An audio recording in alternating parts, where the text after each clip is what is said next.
eya Pale FM Uganda kwana ngomfena masano kubanga mutuso mbagamba mukaliyo kusumulula ensonga tuyingira eggwanga erya Mali embeera nga bwegenza masano kubanga ebungedde mu ggwanga erya Mali mu kibuga Bamako amajjo okugenda masano kubanga gategeza ganti yes mu buyinza kati era gasuubiza kugenda masano kubanga gateekateeka mu ngudala ebyatandika ng'ebyokusaaga abantu ogenda mu maaso n'okubanga beekasa munda mu ggwanga erya Mali nga bagamba beetaaga enkyukakyuka nga nno enkyukakyuka gye bagamba ya mukulembeze yakamaliriza emyaka 8 gyokka mu buyinza okuviira ddala mu mwaka gwa 2013 munnange yaresigninze ekiro ekikeseza leero olwokusatu musajja mukulu Ibrahim Abubakar Keita bamuzizeeko ne mutabani we era ogenda okukaka ne babakabba baga nti mugira mutuula kuwa bbali awo mwagala kutabangula ggwanga lino amagye gagambye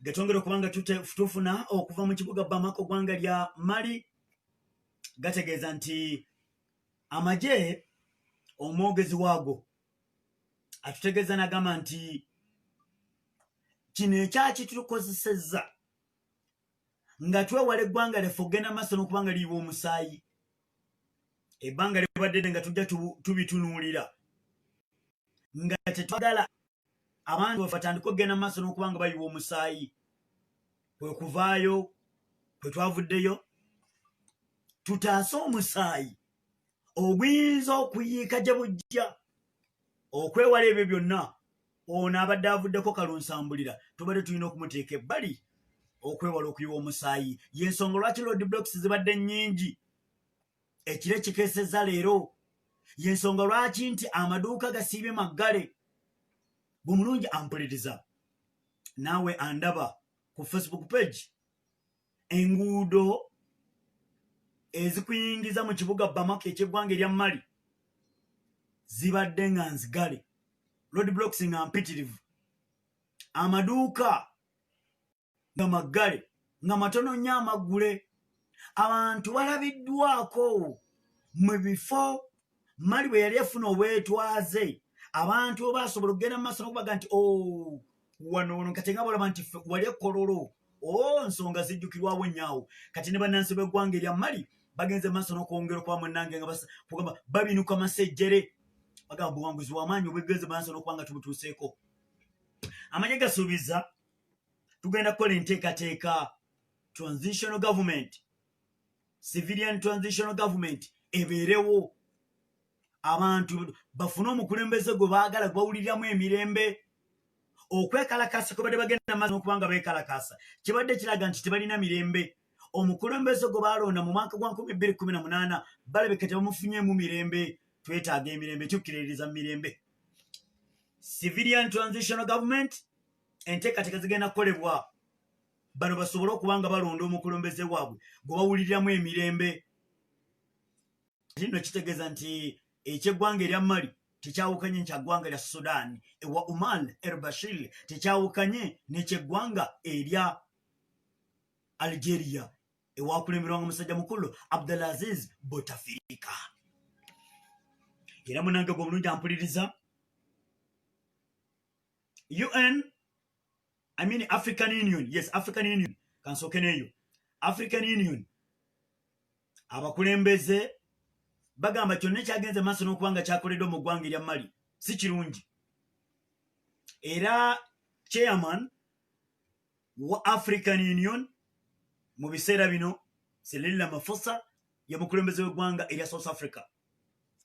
Asabye amagye mu bwangu ddala bagende maaso n'okubanga bata Ibrahim Abubakar Keita basobole okumuta n'abakungu ba gavumenti abagenze maaso n'okubanga bakwatiddwa.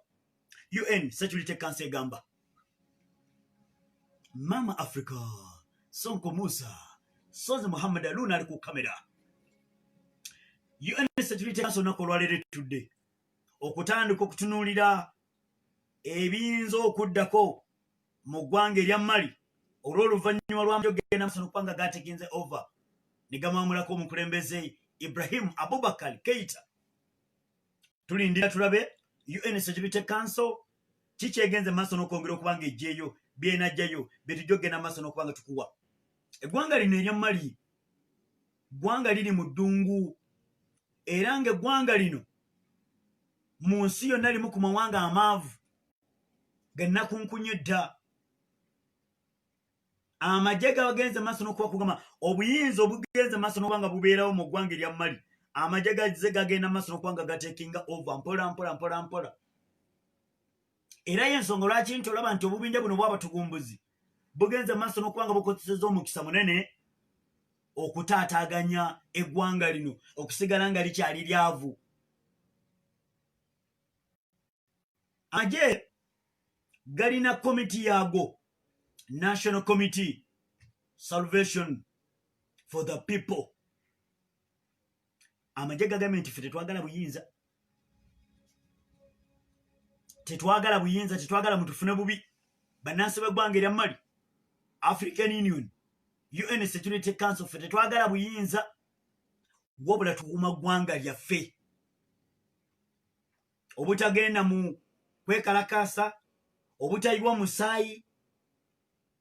Twagala eggwanga lyaffe lisobole okuba nga litereera. Omwogezi Kano Ismail bw'atyo bw'agamba, Deputy Chief of Staff w'amagye g'eggwanga erya Mali bw'atyo bw'agambye nti ebimu ku bigambo omusajja mukulu byagenza maaso n'okuba nga yayogedde, amagye nga gamaze okugenda maaso n'okuba nga gamusiba enkalu, ne bamugamba nti yogerako eri eggwanga.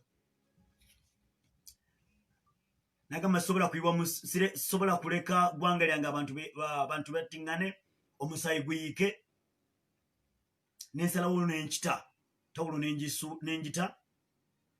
Ate n'ekirala nga n'amagye nago gamaze okunsalako, nabadde sirina mukisa mulala gwonna gwe nnyinza kukola okujja kukuwayo obuyinza. Nsaba Katonda akuuma eggwanga lyange. Ibrahim Boubacar Keita abadde mukulembeze wa ggwanga lya Mali takyali kati munnange. Obugombo obubadde bugenda mu maaso n'okuba nga buvuga abantu abayimirira yimirira omukulembeze ajja. Munnange kati bamutwala nga komona. Takyali mukulembeze wa ggwanga lya Mali. Ibrahim Abubakar yajja mu buyinza mu mwaka gwa 2013, avudde mu buyinza mu mwaka gwa 2022. Amazeeko emyaka 8 gyokka. Munnange gemuli gw'owulira ago okuva munda mu ggwanga erya Mali. Amagye nkutegeeza gagambye nti gwe tegazze kuwamba. Oyinza okubeera onoogamba nti naye ddala agamu ku mawanga, Amerika yasindikako amagye, Bufalansa, jjukira nti eggwanga lya Mali gaali matwale ga Bufalansa, amagye gabadde gyegali. Bungereza ebadde erinayo amagye nga yasindikayo ebyokulwanyisa mbu basobole okulwanyisa obubinja bw'abatugumbuzi obwadde mu ggwanga erya Mali. Munnange abo ne bagenda maaso n'okwongera okuba nga nabo gye bali. Embeera kati nga bweri munda mu ggwanga erya Mali ya bunkenke, abantu bugumu ttono, abantu okuggulawo amaduuka nkugambye nti gasiibye maggale. Wakati munnange mu kubanga balindirira kiki ekiyinza okugenda mu maaso n'okwongera okuba nga kiddako. Embeera ebadde ejja egenda ebeerawo mu ggwanga lino erya Mali. Bino wammanga bimu ku ebyo ebireetedde embeera eno okubeerawo. Mu mwaka gwa 2018 we waava kalunsambulira musajja mukulu okusaba ekisanja ekyokusatu, Ibrahim Abubakar Keita. 2018 amaze okulondebwa afunye ekisanja ekyokusatu kyekikana Luzaala. Era ogenda okukakkana embeera bwetyo bwegenze. Eyali Prime Minister mu mwaka gwa 2019, Prime Minister Samuel Mayiga, ono ne bagenda maaso n'okuba nga balizayininga. Ne bagamba nti embeera nga bwetambula tetusobola kugenda maaso n'okuba nga musajja mukulu ono. Ne basuulawo ttawulo. Mu mwezi ogwokusatu ogw'omwaka guno 2022, ab'oludda oluvuganya okuli Ismail Sisi ono era atandise okukola kampeyini naddala ku kifo ky'obubaka wa palamenti ogulekakana embeera netandika okuba nga akwatibwa mu mwezi ogwokunanga ennaku z'omwezi 3 Constitutional Court yega nti kalulu kano bannange nti akaalimu abcd embeera negera maaso n'okule kubanga ecreatingibwa mpola negwingira omwezi ogwokutaano aboludde oluvuganya okuli Imam Mahmoud Diko mu mwezi ogwokutaano gwe tukubye emabega omwaka guno 2022 Imam Mahmoud Diko n'akuliramu enteekateeka egenda maaso okwongera okubanga omukulembeze ave mu buyinza era ogenda okukakana musajja mukulu nekimulya Ibrahim Abubakar Keita yavudde mu buyinza mu mwezi gw'omukaaga omukaaga ogwa ECOWAS guno gwatandika okutema empenda batandika okusinkana abakulu munda mu ggwanga erya Mali boogerezeganye okwewala okuyiwa omusaayi n'okwekalakasa kwade kugenda maaso n'okwanga kukolebwa munda mu ggwanga erya Mali nekitavaamu kugamba omukaaga guno ogwa ECOWAS ne gutakola kimala oba ne mutavaamu ebibala ebirungi mu gw'omusanvu nga 10 abantu batandika abamu okwettibwa naddala aboludde oluvuganya ne bakwatibwa ng'ennaku z'omwezi 18 omwezi ogw'omunaana 22 lwabadde olunaku lwajjo lwakubiri amawulire bwe gagenze maaso n'okwanga gafuluma nabikuwaddeko bw'oba ojjukira mu puroguramu ya Maama Africa olunaku olwajjo naye nkugamba nti waliwo we batudde mu maka g'obukulembeze balimu okumugamba nti sebe ekintu kite nkuwadde amawulire ku makya mu puroguramu ey'entanda nga ssaawa zaabadde nga 9 musajja n'awanika nagaa nesiinira kyakukola akazito abaana baabano mbatunuulidde n'ata obuyinza Ibrahim Abubakar Keita oyinza okwebuuza oluga nti ne bakyaba abadde mabega w'obulumbaganyi buno oba w'okuwambibwa omukulembeze n'awambibwa baani yes kansooka nkuwe Imamu Mahmoud Diko ategeeza n'agamba nti bannange nakino bannansi b'eggwanga erya Mali nze nkuliddemu omugendo gwonna ogukoleddwa abantu okwekalakasa okulaga obutali bumativu bwabwe ng'obuli bw'enguzi buyitiridde mu gavumenti ya Ibrahim Abubakar Keita abantu obutafiibwako ebyenfuna okudobonkana abagambye nti bannange saagala buyinza nange Imam Mahmoud age saagala buyinza era saagala mu kirowooze mutandika okutuna ogamba nti oba Imaamu ayagala bwa president ffe tetwagala buyinza agambye Imaamu Diko nti ffe tuliwo kugamba abo abali mu buyinza mutereeze ogwaffe si kwakwagala kumaamula buyinza wabula tubagamba batereeze bwe beesireyo gwe naggamba mu matu gaabwe ne beefuula nti bataddemu pamba results za pamba ze zino wabula tubakakasa saagala buyinza eri ekyo saagala kikulemberamu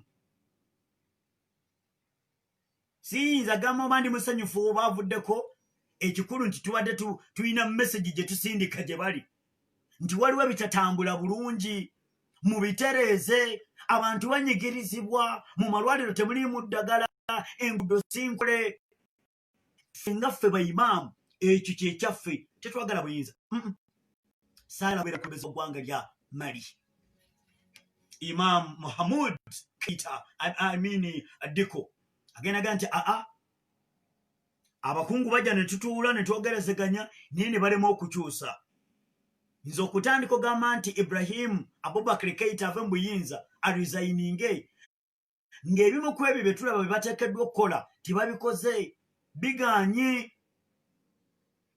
tetwagala buyinza babadde bajja ne basatu abakasungwe bwamu ennwe nti bandibanga be babadde mu nteekateeka okulabika nga Ibrahim Abubakar Keita ava mu buyinza. African Union kansooke mpweri nerya African Union akadde simanyi oba kansobozesa sozi. African Union bekuŋŋanyiriza wamu ne bagenda maaso n'okuba nga banenya amagye ne sekunenya yenna olw'ebyo byonna ebyakoleddwa. African Union egamba eyo si y'engeri eyandibadde erina okukolebwamu okuggyako omukulembeze. Ffe tetukikiririza era tetukikiririzaamu ekyamagye ogenda maaso n'okuba nga gawambye omukulembeze ne gamukwata ne gamubuzaawo n'okuba nga gateekinze over. African Union tuliwo okukuuma eddembe n'okugoberera amawanga ag'enjawulo. Waliwo engeri mwe tulina okuyita, amakubo mwe tulina okuyita nti omukulembeze singa wabanga wakuva mu buyinza waliwo ebirina okugoberebwa, era kino tetukkaanya nakyo.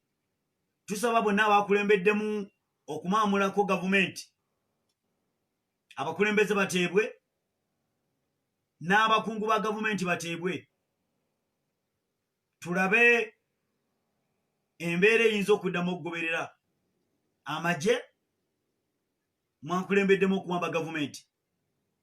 Naye kino tetukikkiriza. African Union yo bwetyo bwegamba. Abamu ku basibe abaali baakwatibwa ku mulembe gwa Ibrahim Abubakar Keita nga bamugamba nti va mu buyinza bateereddwa, babadde bayitirivu nga baggalibwa. Amagye gabatadde bajjano basatu batutegeeza nti be babadde emabega w'okuwamba n'okumwamulako gavumenti ya Ibrahim Keita. Kano Malik Diaw ono yafuna training okuva munda mu ggwanga erya Russia. Kyabadde akola abadde akimanyi. Kaddugala Kano Malik Diaw yafuna training, yafunako training okuva munda mu ggwanga erya Bufalansa, era yabadde amyuka akulira amagye agamanyiddwa nga Cat Camp Military Academy munda mu ggwanga erya Mali. Kuliko Kano Malik mwe kugambye nti y'omu ku amyuka akulira amagye aga waggulu mu bwengula mu ggwanga erya Mali. Namba 2 Kano Sadiwo Kamera ono nno naye yafunako training munda mu ggwanga erya Russia. Kuliko namba 3 Lwakadde mukwano kantwala ntatinda Geno Cheke Fanta ono nno mumanyi era naye yafunako training okuva munda mu ggwanga erya Russia. Mumanyi era yasomera ku mu ggwanga erya German Federal Army University, yasomera ku mu ggwanga erya Bufalansa, yafuna training okuva munda mu ggwanga erya Russia. Abakuliddemu enteekateeka zonna tuwerebera banafu abasibyangu ddala supply mukwano badiringira mu mataabo okutegeeza negamba nti mukwano ogenda maaso n'okubanga obakyalira ku branches zaabwe ez'enjawulo ku Makai Road wali Nateta amatajje gali